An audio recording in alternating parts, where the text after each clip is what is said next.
Okay, so we want to do chapter 22 warm-up.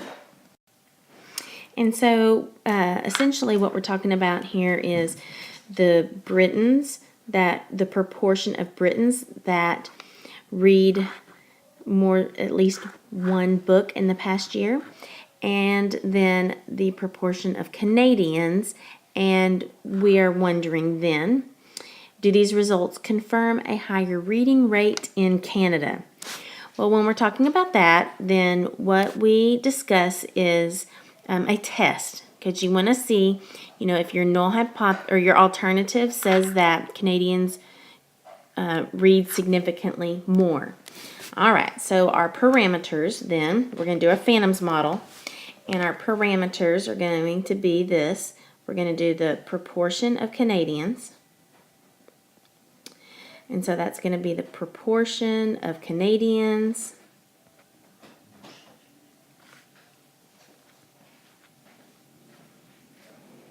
that say they read one book a year. And so we want to talk about present tense and not past tense. So the proportion of Canadians that read at least one book a year. Because we always are making a statement about the current population, not what's happening in the past. We could decide on that read at least one book a year. Okay? And then our proportion with a little b, that's going to be our proportion of Brits that read at least one book. Proportion of Brits that read at least one book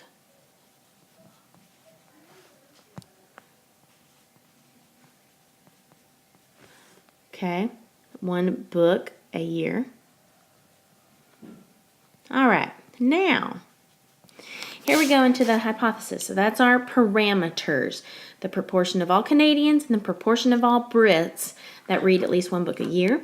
And so our null hypothesis is going to be that those proportions are equal. You're going to always have an equal sign for your null hypothesis. Your alternative is going to be wondering about Canadians having a higher reading rate. So therefore, our alternative is going to be the proportion of Canadians with a greater reading rate than the proportion of Brits that read at least one in a year, one book in a year. All right, so there's our hypothesis statement. So now comes our assumptions. And I'm going to do that over here to the right to kind of save some room here. So there's our hypothesis statements. So are our assumptions. Of course, starting with random. And then since we have two proportions, we have to do that for both. Well, it actually is stated for both. So it is stated that both samples were taken randomly. Okay, so they randomly sampled Canadians and they randomly sampled Brits. So stated for both. Now, for independent, we want to do that for both of these sample sizes. Okay, and so we would imagine that for the Canadians, that we have that the sampled amount is 1,004, and that would be less than 10% of all Canadians. Okay, and then of course for our Brits, 1,009 is going to be less than 10% of all Brits.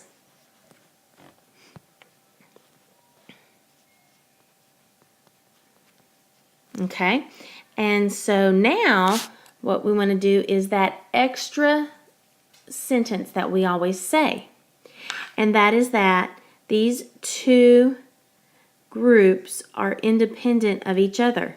There are not any overlapping people in both of these groups. So no Canadians are Brits and no Brits are Canadians. So the two groups are independent of each other. Okay, that is our new condition that we have to say when we have two groups. All right. Now, to the large enough, we've got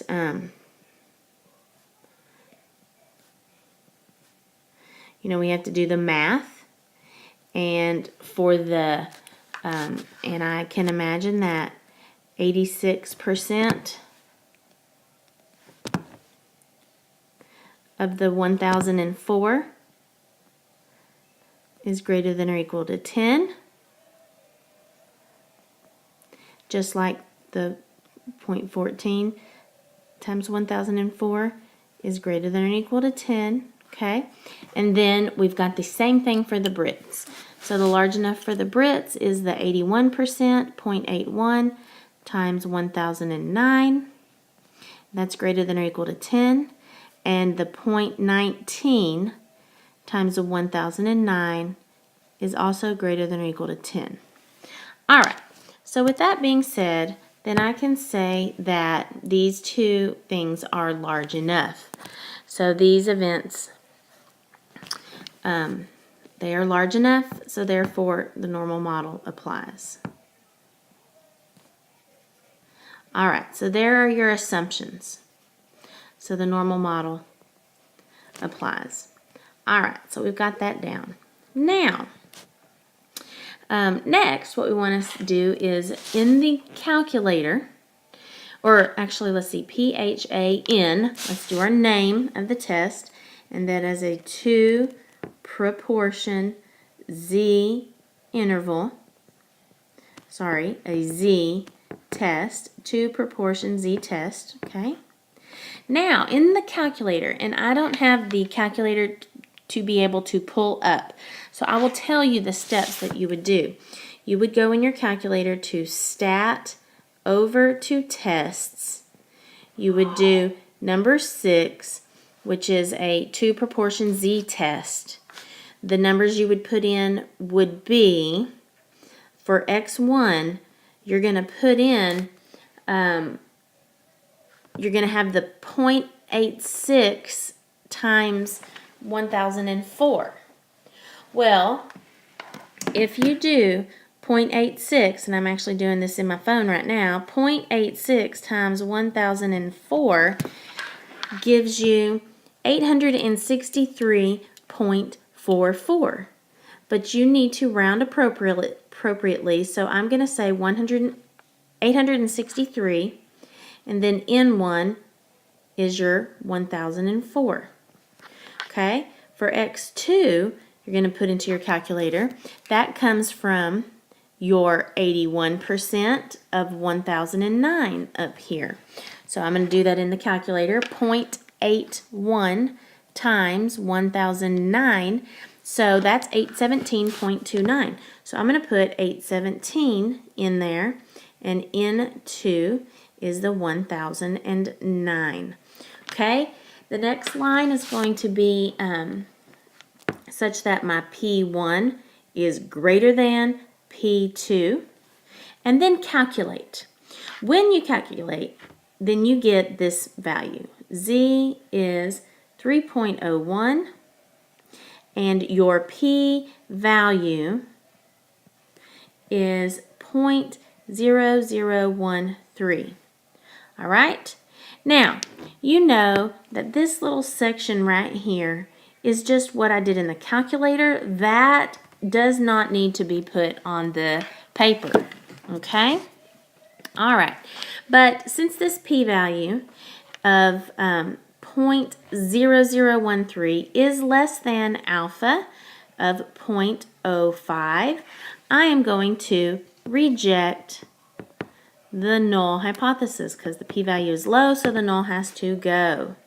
So there's my items there. All right, and so finally, then I'm going to go ahead and make myself a conclusion. And that conclusion is going to be that since